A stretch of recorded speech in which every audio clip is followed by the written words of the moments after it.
You're tapping into that effortless reality, and it's the moment when you said it doesn't have to be that difficult. There has to be another way. For me, that's a very key word. Have you thought that most of our problems are due to us trying to do too much? But sometimes it's just a moment to step out of the situation just for a second, and you see it from a different angle, and then you say, oh, how did I miss that? But while you're running around with your to-do list and trying to fit everything to your own preconceived ideas, it's a self-defeating attitude, but we all do it. That's the whole goal for us, to get enough of those moments to step out. And then you see how things kind of coalesce on their own. Hi, I'm Bob Mathers, and welcome to The Growth Mixtape, a podcast where I talk to the most interesting people you might not have come across yet. I find that these conversations give me new insights and perspectives about topics I didn't know existed. These conversations might not seem to have a lot in common at first, but just like songs and a mixtape, they create something memorable and emotional. Today we talk to Dr. Tatiana Gwon, a renowned physicist who after 20 years went looking for answers in the most unconventional of places, astrology. Now, this conversation challenged a lot of my biases and preconceptions of astrology because, frankly, I've always thought it was gypsy crystal ball readers and Sunday morning horoscopes. Tatiana does a great job of demystifying astrology as we dive into the fascinating intersection of science and spirituality.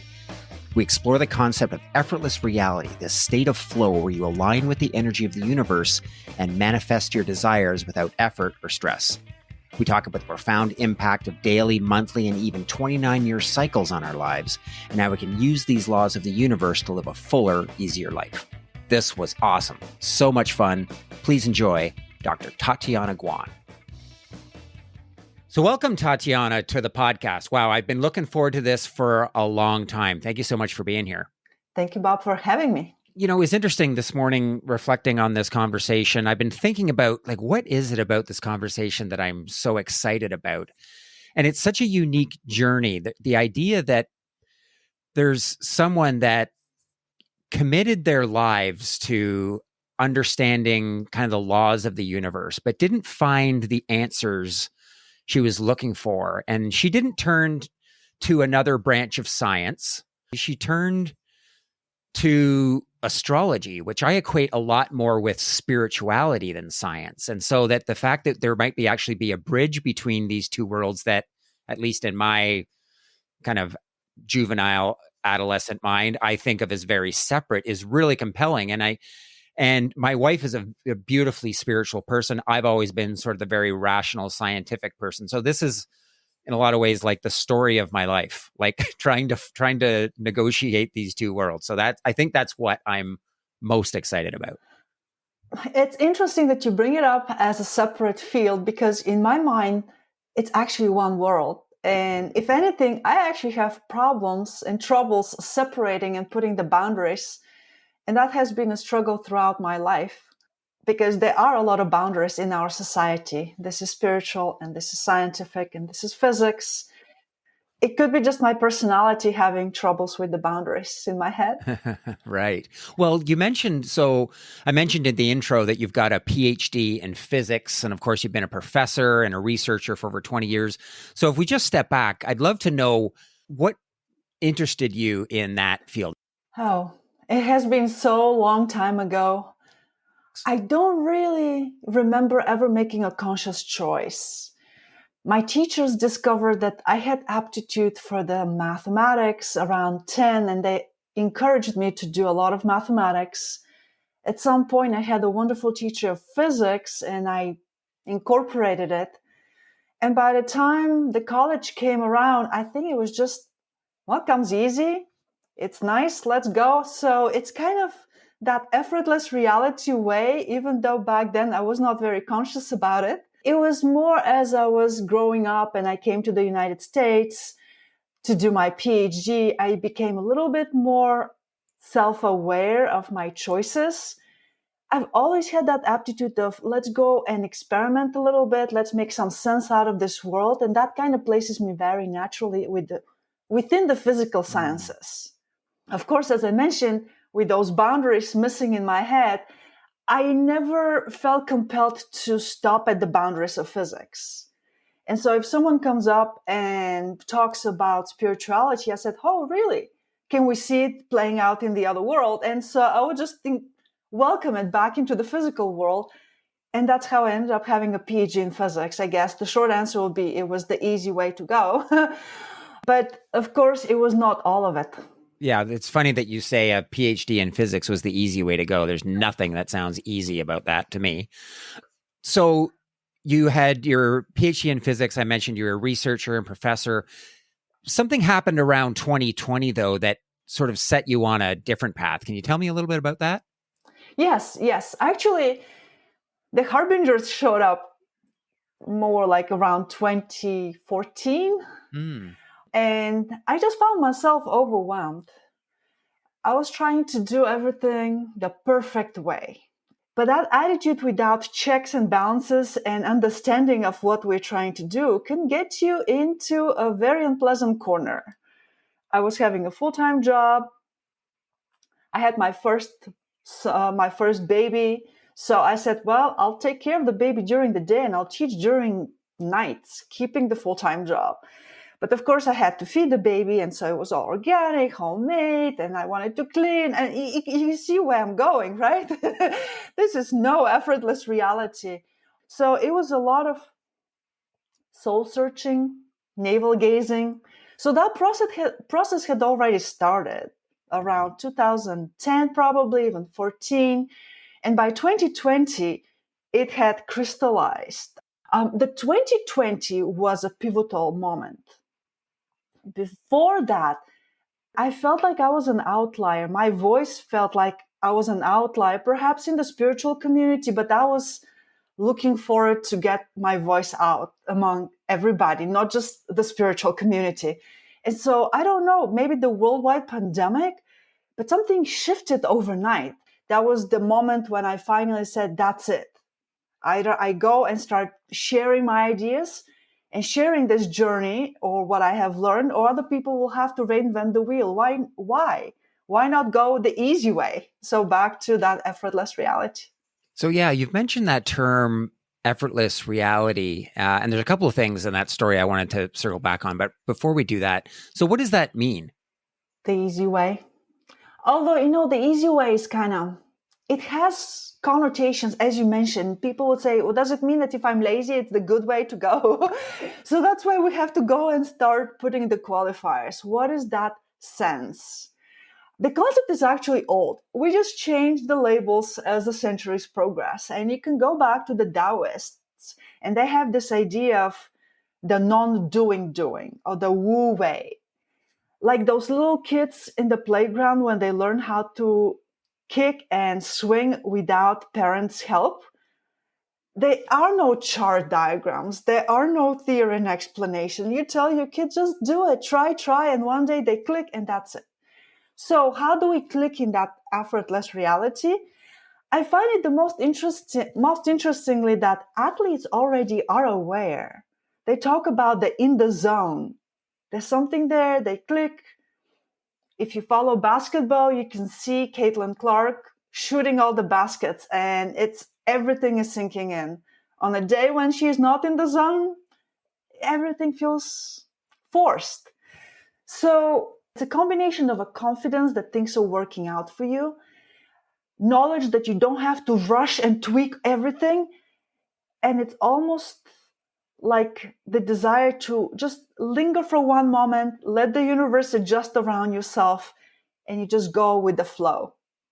Which reminds me that the psychologists have that term, the flow. So there are a lot of people from very different fields dancing around this idea of things go in an effortless way with minimum effort or tinkering or pushing and controlling on your part. Certainly athletes would be no stranger to this, getting in the zone and all the preparation they do for that. But for the rest of us, at least for me, it's always seemed to be something that kind of happens by accident. And the problem is it doesn't happen when I need it. I know that the ideas will probably, that elusive idea that I need to pull this together will probably come when I'm out on a walk or when I'm not trying so hard, except as that deadline gets closer, I feel more pressure, and it's this cycle of it gets really hard to break out of it. So I'd love a way to be able to conjure up that state of flow or that effortless reality when I need it, instead of just hoping that it shows up, because sometimes it does and sometimes it doesn't. I wish I had an easy answer for you, but there's where the vicious cycle that you mentioned, the more you put an effort to stay in it, the more likely you're out of it. Right. It's very counterintuitive. So how do we do it? I don't have a prescription to that. It's really practice when you're not under pressure. Mm. Take it the athlete way. They practice day in, day out. They don't get into the flow when they're already playing at Wimbledon, if they're a tennis player. By then, it's too late. And it's kind of like a critical mass in those leisurely moments with your family, going, making decisions. Or the best way to practice for me is driving. Someone cut you in front. Well, you can go the effortless way. Make peace with the universe and invite the universe to tell you why this happened. Why are you dealing with that? I think ultimately it's a practice. It goes back to the little kids on the swing. There's no way we can give a little cheat sheet to a 5-year-old and bring them immediately to the state of swinging. If you have children, you probably know the process. It was very frustrating. They would say, "Mom, show me, tell me." And you tell, but it's useless. It falls flat until one day they say, "Look what I did." I'm not sure if you're going to enjoy that answer, but that's pretty much all I have. Is there a scientific kind of basis for how this works? I'm not sure if I can label it scientific. I like to be very practical. And so sometimes I feel like practice beats science. Science comes second, because in the end of the day, you cannot argue with reality. This is how we learn. But what I've noticed that a lot of times we just have to practice before we start even explaining, even in science. Before we build our scientific theories, someone has to be out in the field collecting data. So this is where we are. We're still toddlers collecting data and collecting some little pieces of evidence or experiences. Yes, we all want to be already the next stage, being scientific with a theory, with the cheat sheets, with the procedures, so we can actually teach everybody. But without that first step, even science doesn't work. Yeah, so interesting. So you talk a lot about astrology, and I have to admit, I have preconceived notion. I know very little about astrology, so let's just say that right off the bat. So I'm hoping you can help demystify it a bit. But what I do know of it certainly isn't scientific. It seems like, foo-foo, spiritual, closer to witchcraft than science. I hope you don't take any offense at that. It's my own ignorance of it. So can you tell me a little bit about astrology and how this plays into all of this? No offense taken at all. Good. And I'll tell you a story, how I ended up with astrology in the first place. It was 1999, and people were terrified by the year 2000 bug. I don't know if you remember that. Our computers will I do. crash.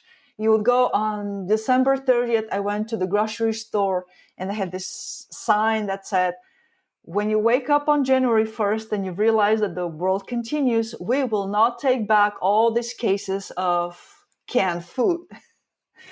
So on the fledgling internet, they started circulating this ridiculous nonsense messages that Nostradamus had predicted the year 2000 bug. And I'm like, really? First of all, I have read that book, and to me, it was very gibberish. The style is so confusing, full of astrological symbols. And you're telling me that you fished out of those quatrains something so coherent that, So I actually started as a joke. And I wanted to show to my husband that this doesn't make sense. And he knew it. He's a physicist. Like, look at that. But he knew I had interest in spirituality. So he tossed it my way to hear my opinion. And I was so upset, I guess, in that sense. Like, did anybody even bother reading Nostradamus? Did you even know how confusing those lines are. And being the scientist, I said, hey, you cannot judge if someone makes sense or doesn't make sense if you don't understand the language. And I started reading about astrological symbols. And I hear you. If you go to the back of the newspaper, I don't want to go there because I don't want to offend people. It's so generic. They have to.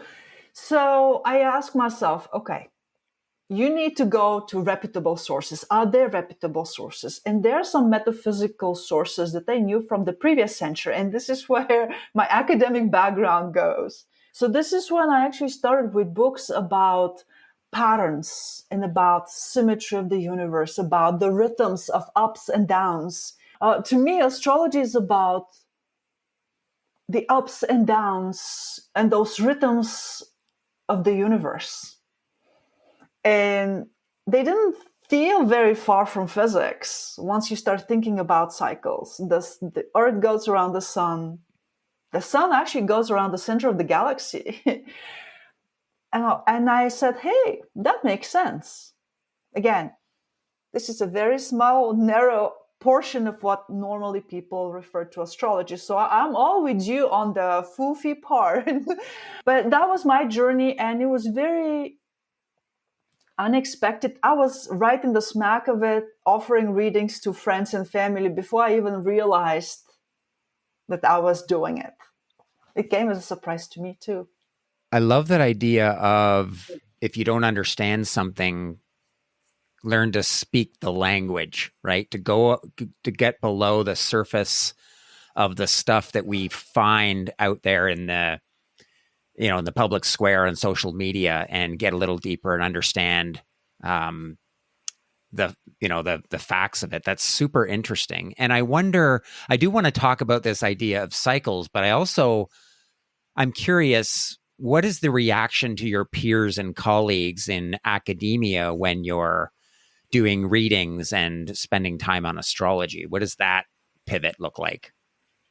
That's a very good question. And until 2020, I wasn't sharing any with my colleagues from academia. That was the aha moment when I finally said, that's it. I'm going to put it out there. Judge me. I don't want to offend people. If someone is closed off, there is no point of fighting. They're not ready to hear. They're going to hear only what they want to hear. Nowadays, I don't hide it, but I don't say it just to provoke the fight. There are scientists who are open. And if I find someone who is open, we have a very meaningful discussion. And again, it all circles around, why not put it to the test?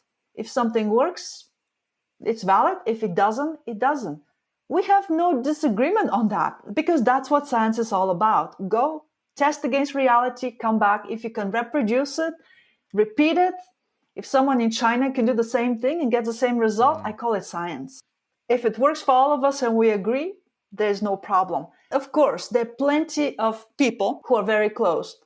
I don't know why. They say, astrology doesn't make sense. You're telling me that Mars exerts gravitational field of force and reaches the Earth? Well, I rolled my eyes and I said, help yourself. Because astrology has nothing to do with gravity, and they putting words in my mouth, which I didn't. So I just made peace. This is where the soft skills come. And I want to circle very quickly to your comment that you said you're amazed that I said physics was easy. I always admire people who have the soft skills, the people who are smart enough to walk away from a dead conversation. So I admire those people, and I want to be like them when I grow up. Well, yeah, God, that's so interesting. I love this idea. I forget where I heard it. This saying is, you're not crazy, you're just first.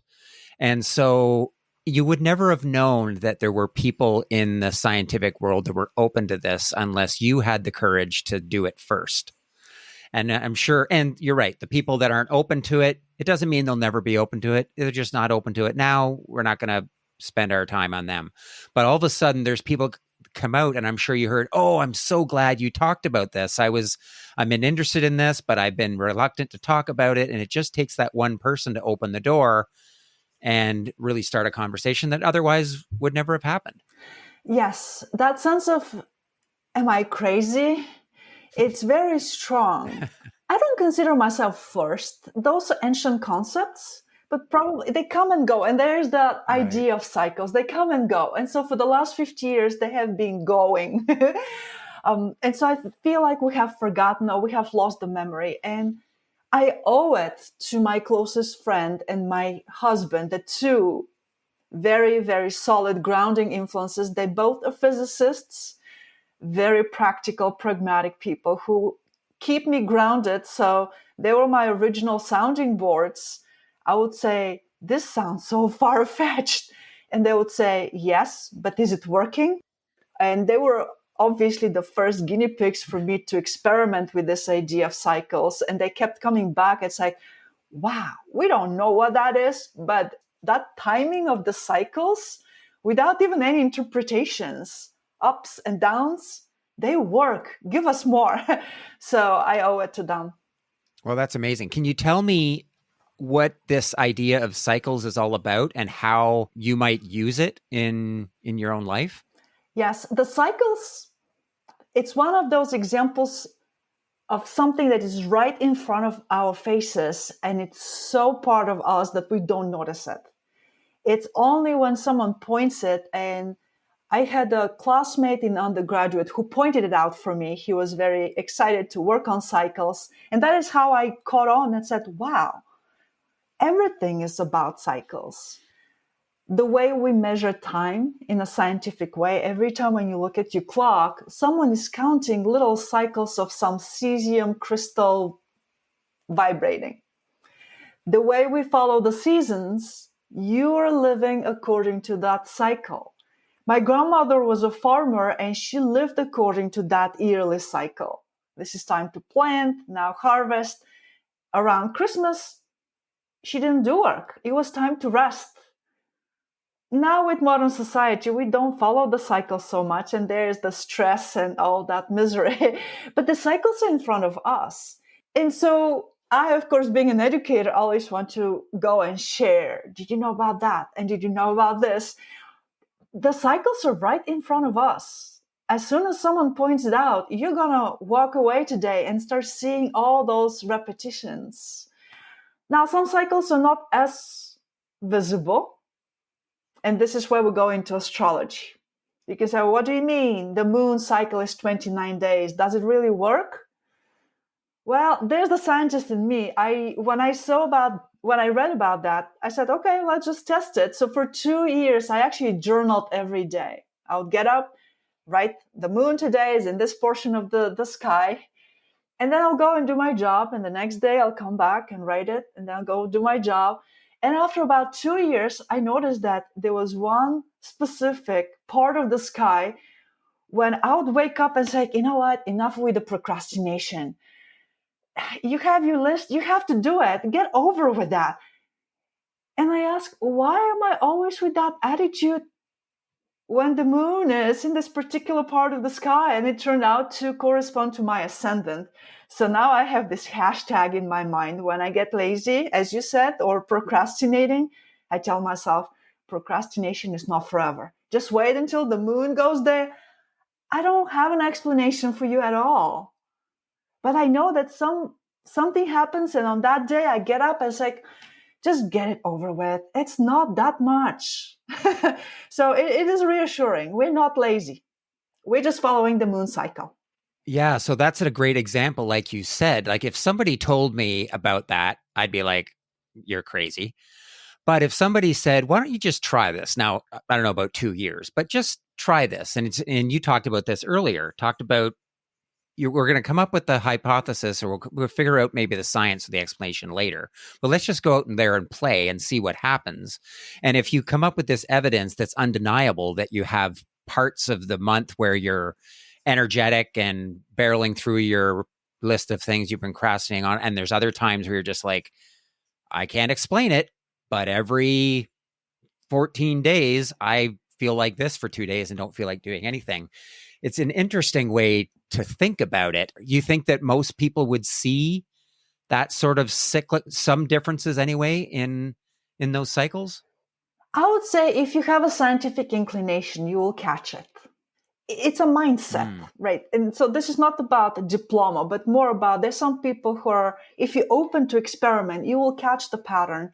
And in this case, you're not alone. You can reach out to me. I'll be happy to share what I have seen. So there's two different levels of experimentation. One where everything has to be proper, nobody influenced you, you check against someone's results in China, and you can publish in Nature, and you hope to get a Nobel Prize. But there's also a very mundane science in which it's good enough, it works for you. If nobody can replicate it in China, who cares? You're feeling better, you're clearing up your to-do list, and nobody is frustrated in the family. So that will never make it in Nature. You'll never get a Nobel Prize for being the best scientist, but it works for you. This is why I encourage people to be the scientists in their own life. The ultimate indicator for me is how is the quality of my life. If the quality is improving, I'm doing it well. No publications. So in your case, you don't have to do 2 years. The moon, I started with the moon cycle because it's the shortest one, 29 days. So if you can go around probably 5 or 6 times, some patterns might emerge. Yeah, that's interesting. As you were talking about that, I was reflecting. One thing that I've discovered over the last year, for example, is my daily cycle. And so I chop up my day into different pieces because I know that in the morning I have my best ideas, I have all my energy. And if I'm doing any deep thinking, critical thinking, or creative work, it has to happen before 1:00. I always record conversations like this in the morning. My producer, Amy, will tell you I don't like to do this in the afternoon because I'm just not as sharp. So I've already recognized that there's a cycle to my daily life. What I'm hearing you saying is there might be a way to take that principle, which I started with experimentation, just like you talked about. And I don't care whether it works for anybody else or whether there's a scientific basis behind it. I just found it works, and it probably wouldn't pass any scientific scrutiny, but it makes my life easier. So that's really interesting that I could apply that to maybe monthly, annual sort of cadences that might happen if I can just experiment a bit. Be the scientist in your life. Yeah. And that is where an astrological book will be more helpful than reading the back column of the newspaper. Right. There are some books that are more theoretical, more abstract inclined, and they will be more helpful because they're more likely to tell you this 29-day cycle, this is how it plays. The 29-year cycle, this is how it plays. Other books are more about, look what I read for you, look what I said, and look what this person did, and look at this celebrity, and it's lost. I finally clicked into the cycles with the book that is called Astrology for the Millions. And it was published in 1942. It comes out of print and then goes into print because apparently there are a lot of people like me who like it, aimed exactly at that, to engage everybody who wants to say, hey, I want to try it. 29 years is a long time. But when I read that book, that was my first reaction. I want to test it. And it has been a very interesting experience testing that 29-year cycle. I can't wait to see the look on my wife's face when I tell her that I'm going to read that a book about astrology, because the law of attraction, which I want to talk about in a second, because just a personal side note, I mentioned my wife's a very spiritual person. She's been talking to me about the law of attraction and manifesting and being intentional, etc. And for the first 10 years that she was talking to me, I just really dismissed it. But then I don't know what it was, but there was just a crack. I just became a little bit curious and then a little bit more curious. But I've also found that there's a scientific basis for it, that everything in the universe vibrates and that things that vibrates on certain frequencies. And so when you think about it from a scientific basis, like, oh, this thing that I thought was super kind of weird and my wife was crazy. It's like I want to believe it. I just need somebody to tell me there's some science in it so that I can feel better about believing it. And I wonder how that applies to these other things you've talked about in terms of the effortless reality and so on. I hear you, because you just described the stages for myself. The first time you hear, it's like, what is that thing? Really? And I don't know which one came first for me, but there were two very significant steps or transitions in my mindset. We talk about resonance. And this is an established fact in the physical sciences. Every system, every object has a set of vibrations. So this actually links to the cycles. Vibrations are just cycles. And so depending on how many cycles you do a second, the shorter the cycles, the higher the frequency. That's how it works. And in physics and engineering, it's a big deal. Nobody says, oh, this doesn't work. In fact, it's already in our everyday life. There's a famous Tacoma Narrows Bridge. It collapsed.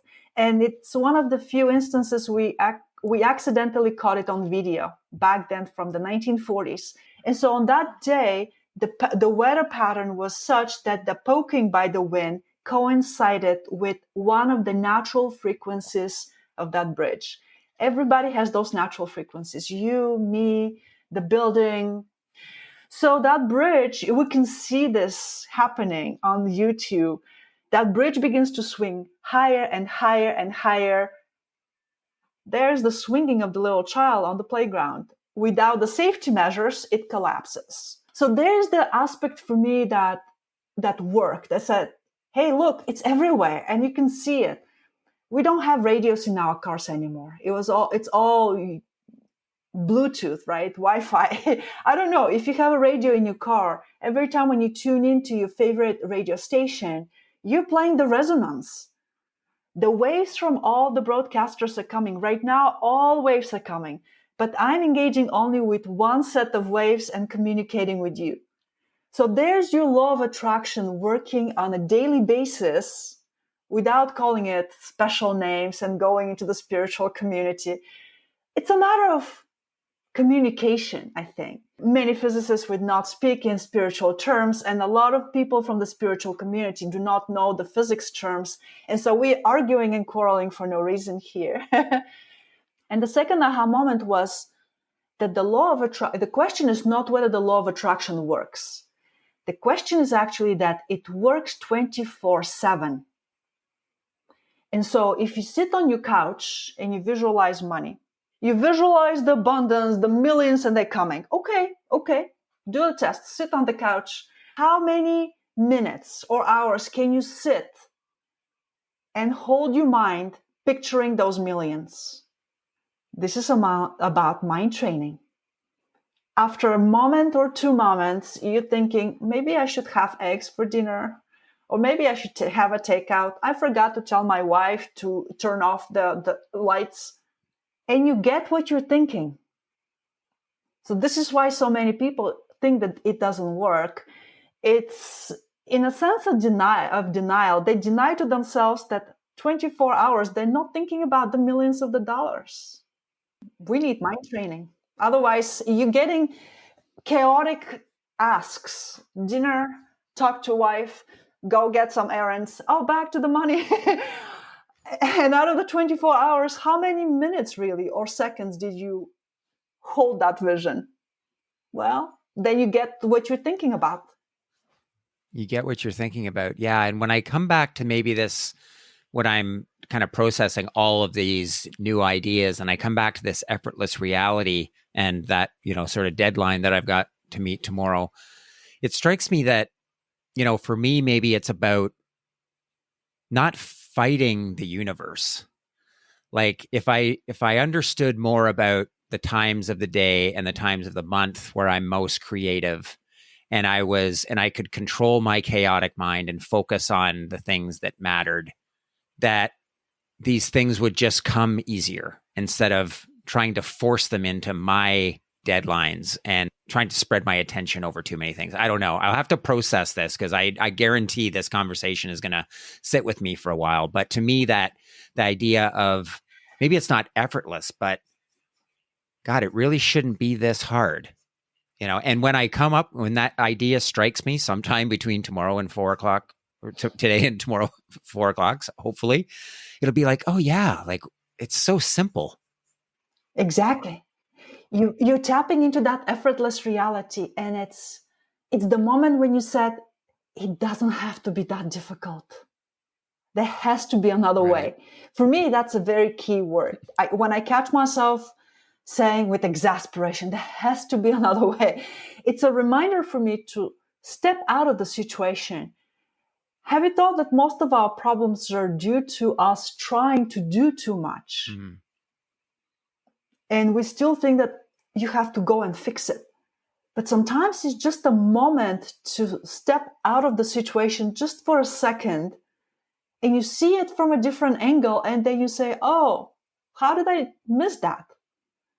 But while you're running around with your to-do list and trying to fit everything to your own preconceived ideas, it's a self-defeating attitude, but we all do it. That's Mm-hmm. the whole goal for us, to get enough of those moments to step out. And then you see how things kind of coalesce on their own. It's a very drastic change in the mindset. Step out and things will fall naturally. We are trained to think that we have to go and fix it, or else they'll be broken without us. But many times it's actually the other way around. And that is one of the biggest aha moments for each one of us. Wow. I love that. One of the last things I wanted to ask you about, I was listening to your podcast. You've got a new podcast called Effortless Reality. I was coming home from a cottage. I had 3 hours to myself and I binged on a bunch of it, and it was really revelatory, super interesting. One of the things you talked about, or this saying that I couldn't get out of my head, was the universe has its own agenda. Can you talk to me a little bit about what that means? The universe has its own agenda.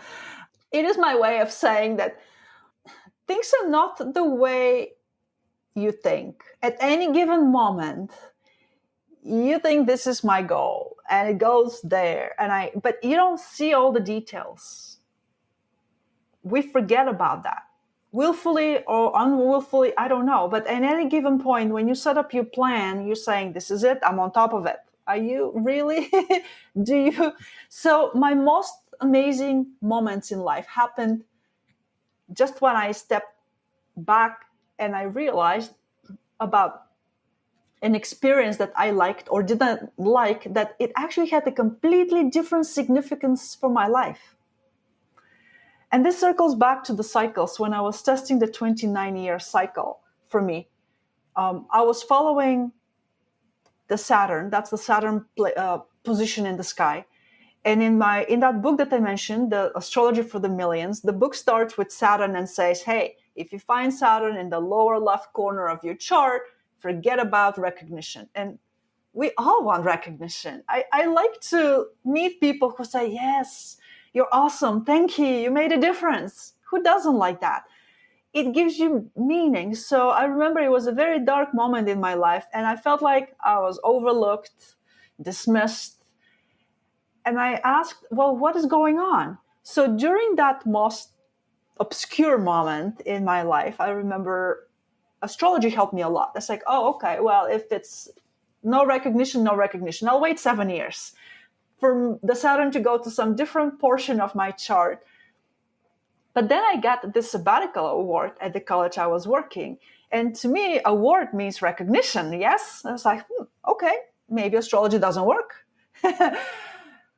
It turned out that I got zero recognition. It's almost absurd and laughable how you can get the most prestigious award at your workplace, and people literally at one meeting, they forgot to write my name. They were reading the list of all the awardees, and my name was not there.